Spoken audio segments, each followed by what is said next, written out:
रौनक, तुम मेरी माँ से कम नहीं हो। मुझे इस बात का एहसास है। माँ ने मुझे बताया था कि मैं तुम्हारा दूध पी के ही बड़ी हुई हूँ।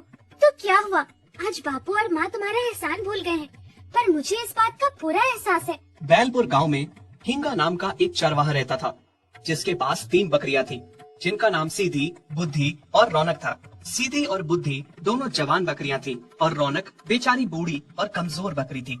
हिंगा के घर में उसकी पत्नी निर्मला और बेटी चंदा थी। हिंगा की बेटी चंदा को रौनक के साथ बाकी बकरियों के मुकाबले ज्यादा लगाव था। माँ, मेरा खाना हो गया बस।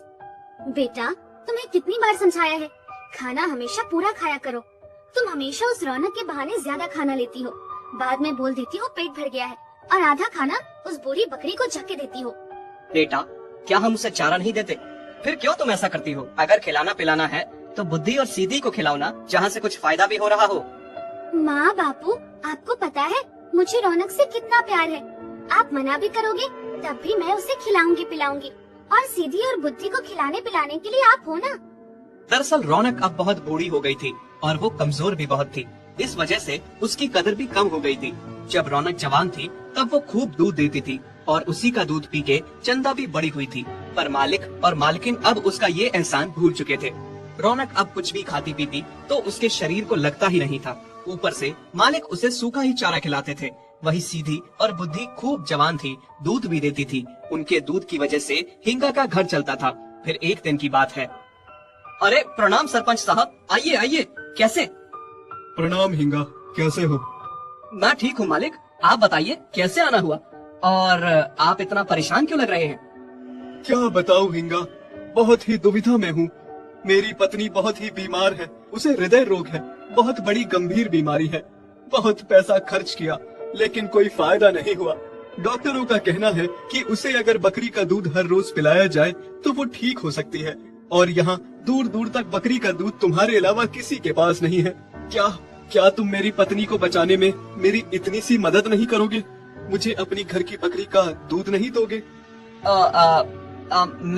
लेकिन मालिक, मेरे घर का दूध पहले से ही किसी के घर में जा रहा है, मैं आपको कैसे दे सकता हूँ? मुझ पे मेहरबानी करो, मैं तुम्हें डबल भाव दूंगा दूध का, पर इनकार ना करो। डबल भाव सुन के हिंगा सोच में पड़ जाता है। ठीक है सरपंच साहब, बात आपकी पत्नी की जान की है तो मैं आपको दूध देने को तैयार हूँ। आप रोज आके मेरे घर से दूध ले जाइए। बहुत बहुत धन्यवाद तुम्हारा। अरे वाह जी, ये तो हमारी चांदी ही चांदी है। दूध अब डबल भाव में बिकेगा। सीधी और बुद्धि तो हमारे लिए सोने का अंडा देने वाली मुर्गी से कम नहीं है। हाँ निर्मला, तुम सही कह रही हो। आज से तुम सीधी और बुद्धि को और ज्यादा खूब खिलाया करो ताकि वो ज्यादा से ज्यादा दूध दें। ये सारी बातें पीछे खड़ी सीधी, बुद्धि और रौनक सुन रही थी। सीधी और बुद्धि को ये सुन के खुद पे बहुत ही घमंड हो रहा था और फिर वो रौनक को ताने सुनाने शुरू कर देती हैं। सुना बहन बुद्धि, तुमने मालिक क्या कह रहे थे? हमें और ज्यादा खिलाने पिलाने की बातें कर रहे थे। हाँ बहन सुना, आखिर खिलाए पिलाए भी क्यों ना, हम दोनों मालिक के इतने काम जो आती है। नहीं तो इस बूढ़ी रौनक की तरह थोड़ी, जो किसी काम की नहीं है, ना अपने किसी काम की, ना मालिक के किसी काम की। तुम दोनों ऐसा क्यों कह रही हो? एक दिन तुम्हें भी यही आना है जहाँ आज मैं हूँ। एक दिन तुम्हें भी ये बुढ़ापा और कमजोरी देखनी है। जब मैं तुम्हारी तरह जवान थी, मैं भी बहुत सारा दूध देती थी। चंदा मेरा दूध पी के ही बड़ी हुई है। हाँ देखो तो, बूढ़ी हो गई है पर अकड़ देखा अभी तक नहीं गई। मैं तो कहती हूँ तुम्हारा जीवन व्यर्थ है, किसी काम की नहीं हो तुम। हाँ सीधी सही कह रही है। मुझे तो लगता है कुछ दिनों में मालिक तुमसे तंग आके तुम्हें कसाई को बेच देंगे।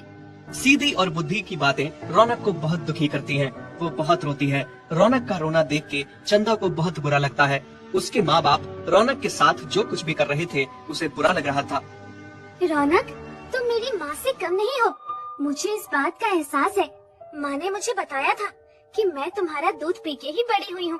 तो क्या हुआ, आज बापू और माँ तुम्हारा एहसान भूल गए हैं, पर मुझे इस बात का पूरा एहसास है। मैं तुम्हें कुछ नहीं होने दूंगी, और कोई तुम्हारा ख्याल रखे ना रखे, मैं रखूंगी और खुद से कभी दूर नहीं जाने दूंगी।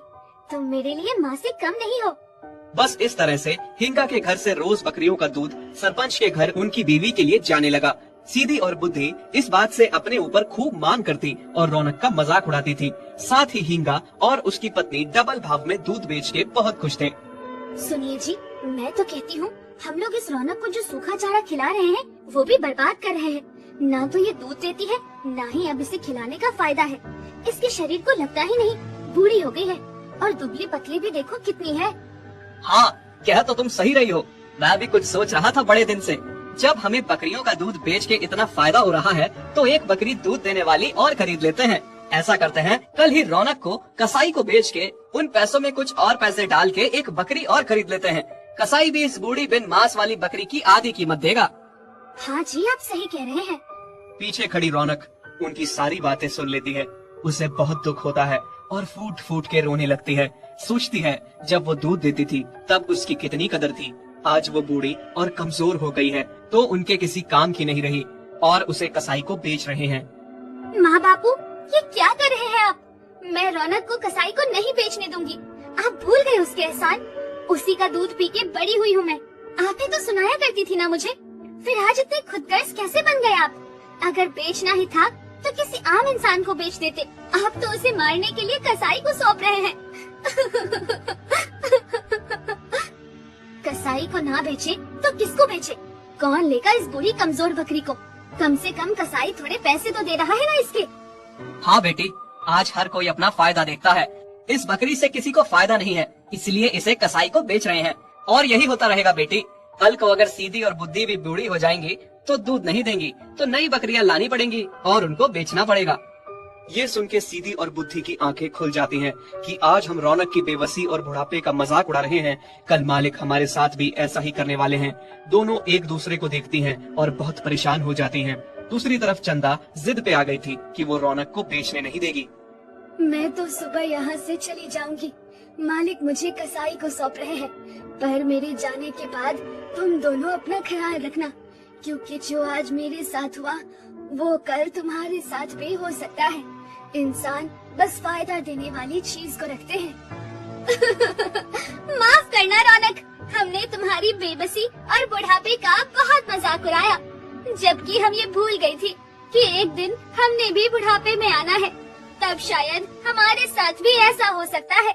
मालिक हमारे साथ भी यही कर सकते हैं। हाँ रौनक, सीधी सही कह रही है। आज तुम्हारे साथ हो रहा है, कल हमारे साथ होगा। मुझे बहुत बुरा लग रहा है तुम्हारे लिए। काश कोई चमत्कार हो जाए और मालिक का मन बदल जाए, वो तुम्हें ना बेचे। मेरे साथ तो वही होगा जो ऊपर वाले ने लिखा है और जो मालिक ने सोचा है। अगले दिन सुबह कसाई रौनक को आके ले जाता है। ये देख के सीधी और बुद्धि बहुत दुखी थी। रौनक को ले जाता देख चंदा से बर्दाश्त नहीं होता और वो रौनक से जाके लिपट जाती है, उसे रोकने की कोशिश करती है। छोड़ बेटी, इसे छोड़ दे, जाने दे। हाँ चंदा, छोड़ दे, जाने दे। देखना बेटा, अभी तुम्हें उससे लगाव है, इस वजह से तुम उसके लिए दुखी हो, पर कल तक तुम सब भूल जाओगे। नहीं बापू, मैं रौनक माँ को नहीं जाने दूंगी। रौनक भी चंदा को छोड़ के जाना नहीं चाहती थी, पर माँ बाप चंदा को जबरदस्ती रौनक को छोड़ने को कहते हैं और रौनक को बेच देते हैं। चंदा रोती रहती है। इसी तरह चंदा बेहोश हो जाती है। चंदा को इतना बुखार हो जाता है कि उसे होश ही नहीं आ रहा था। चंदा को बहुत सारे वैद्यों को दिखाया जाता है पर वो ठीक नहीं होती। फिर एक दिन वैद्य बताते हैं कि चंदा की बीमारी का इलाज बस वही बकरी है, आप उसे वापस ले आइए जिसे ये अपनी माँ समझती है। निर्मला, एक ही तो बच्ची है हमारी, जिसके लिए हम इतना सब कुछ कर रहे थे। अगर वो ही नहीं रहेगी तो हमारा जीवन व्यर्थ है। हाँ जी, आप सही कह रहे हैं। अगर रौनक में हमारे बच्चे की जान बसती है तो आप जल्दी से जाइए और रौनक को वापस ले आइए, इससे पहले कसाई उसे काट दे। तुम सही कह रही हो। हिंगा रौनक को वापस घर ले आता है। चंदा जैसे ही रौनक को देखती है तुरंत होश में आ जाती है और खुशी से पागल हो जाती है। रौनक के गले लग जाती है। रौनक की आंखों में भी आंसू थे। वो भी चंदा से वापस मिलके बहुत खुश थी। वो भी चंदा को माँ की भांति गले से लगा लेती है।